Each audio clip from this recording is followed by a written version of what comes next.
All I'm saying is this. It's going down. Everybody who out here shining, pulling up in big expensive cars, jewelry, listen to me. Listen to your brother Corey. Them days are fading. Shining while in the streets is not the thing to do. Unless you got on some fake jewelry that you can get them right away when they ump them things. Because they umping them things on everybody who's shining. You don't think you will be followed. You don't think, because it's new to the world just how bad it's getting. Oh. Homie, them people who will get it how they will get it are watching you as you shine. So if you ain't got the henchmen with you, standing ready for what's gonna come, the days of shining, that's over. When I'm on stage, I might have on some jewelry or something like that. But when I'm out going to a pizza place, when I'm out going whoop-de-whoop-de-whoop, you best to have that, goddammit, if you out here shining, because you naked if you don't. This is America. It is actually out of business. I heard the lines at the ATL airport was around the corner. People missed their flights because TSA ain't getting their checks, and them people didn't show up. So at the Atlanta airport, this is what I heard, it was a long wait just to get on the other side where your flight is, because they not paying them people. Homie, America is out of business, homie. Shining. You better have something to protect your shine if that's what you got to do. You heard. Shalom. Welcome to another video.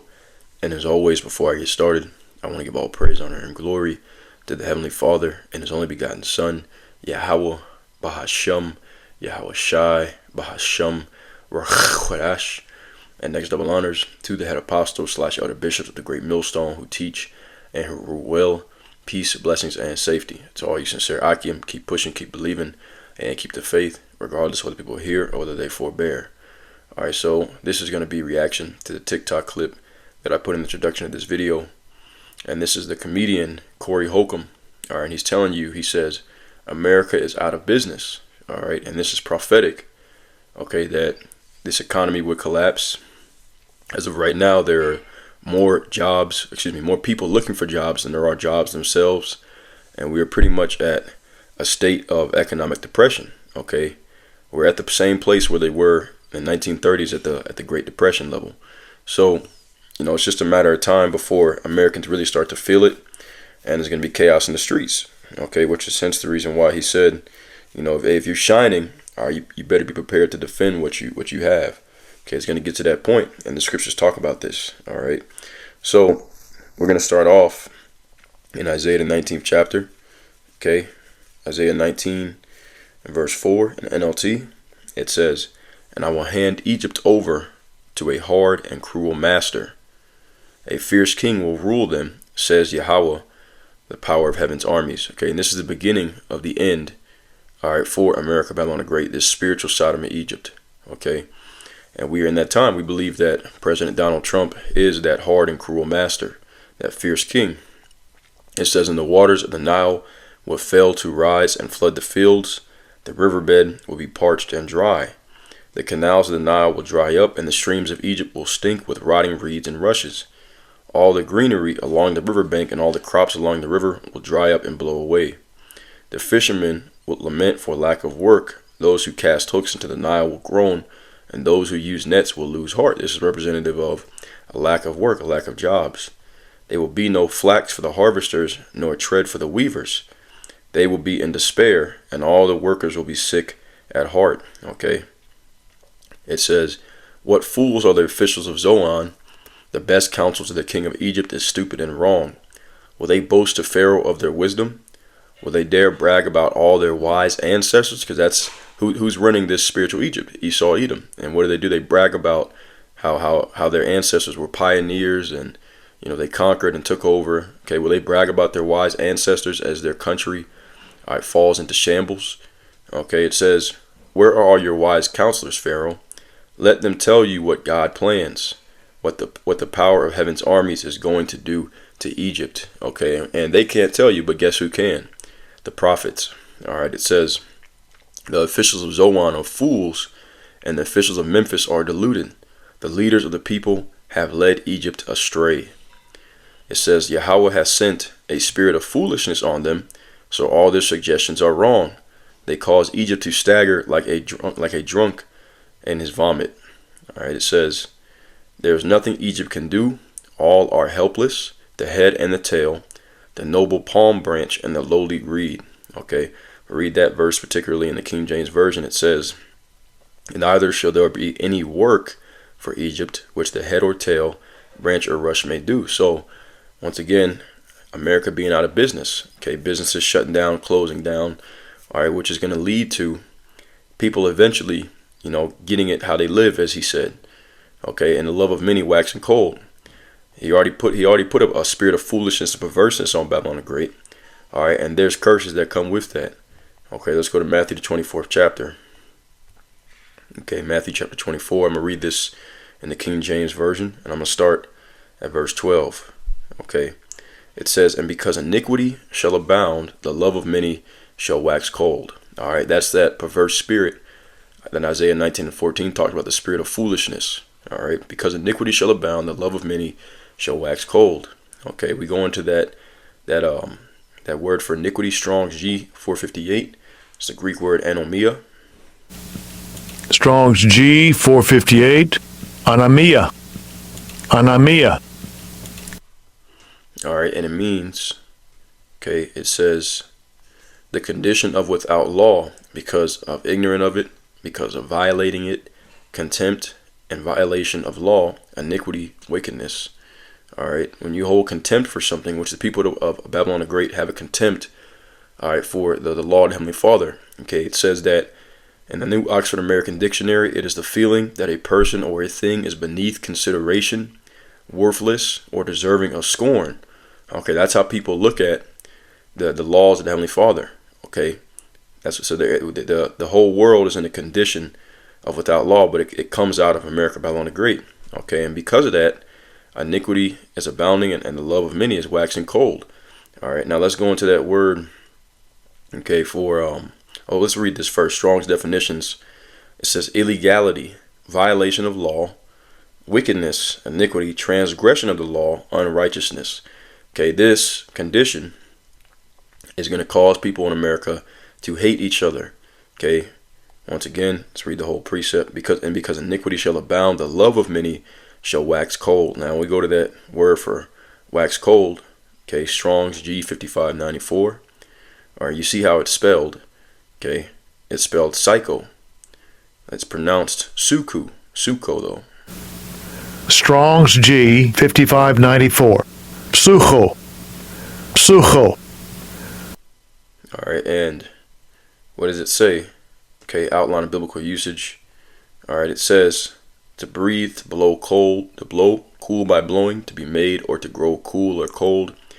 Metaphor for waning love. Okay, waning means decreasing. So people's love for one another is decreasing, which is going to cause the conditions.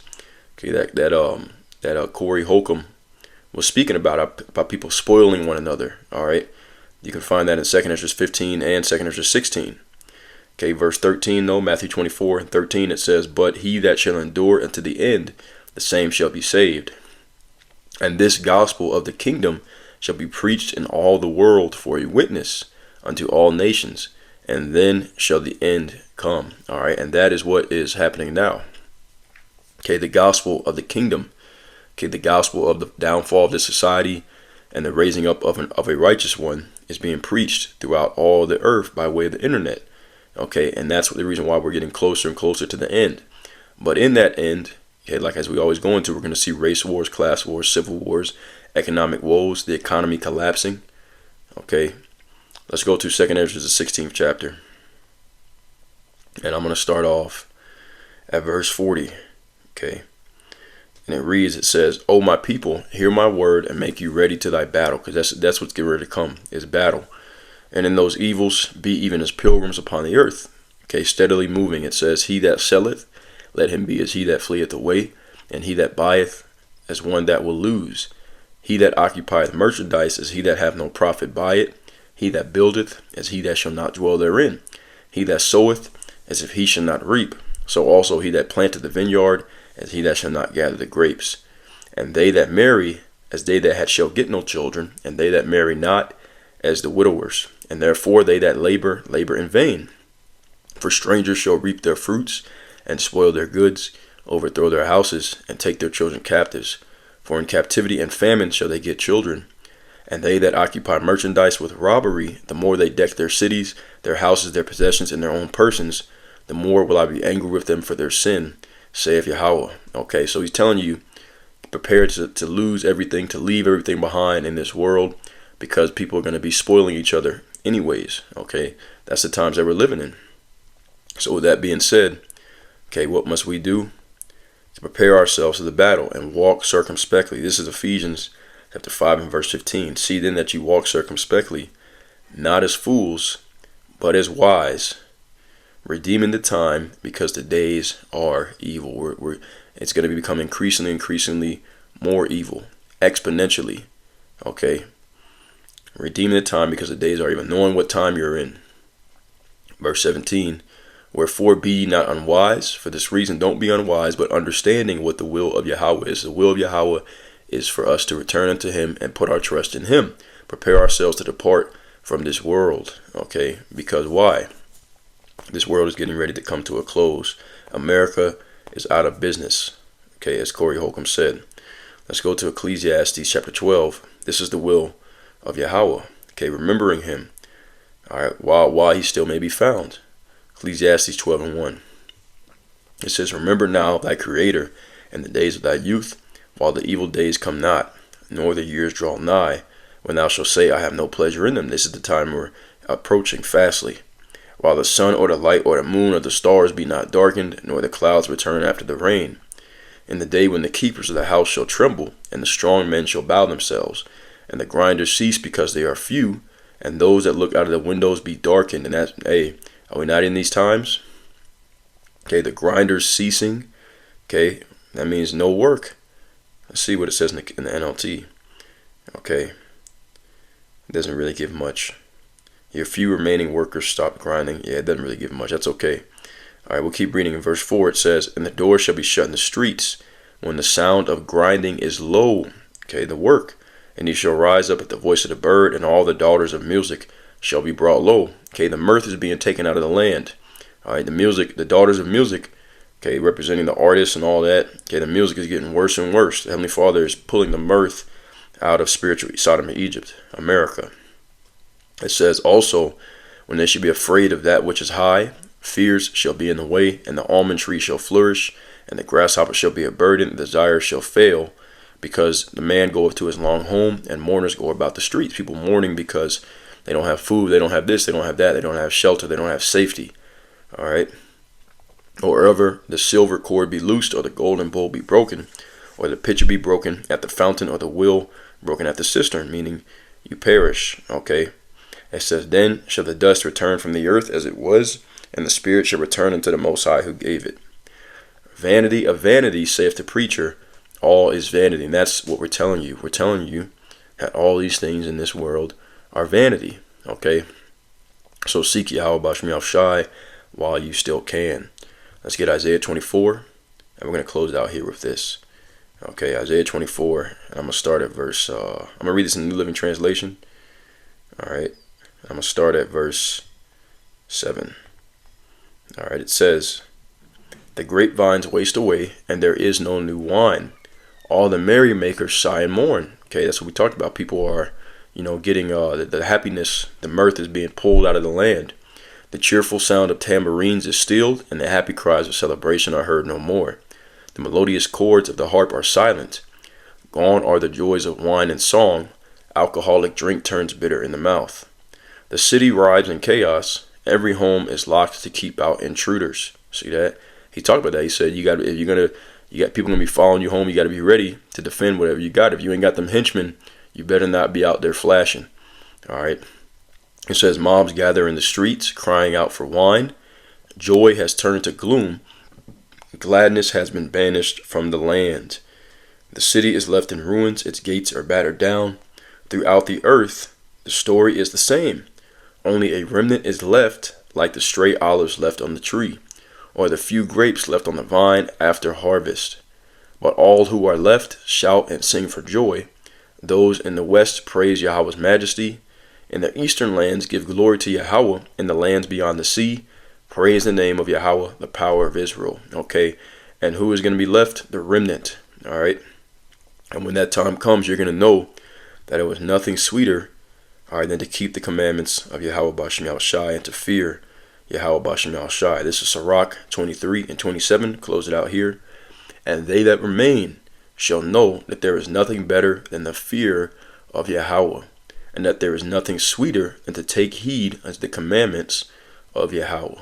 And that's it. Okay, I'm going to go ahead and close it off there. Yahweh Ratchazah, in the Heavenly Father's will. It was edifying.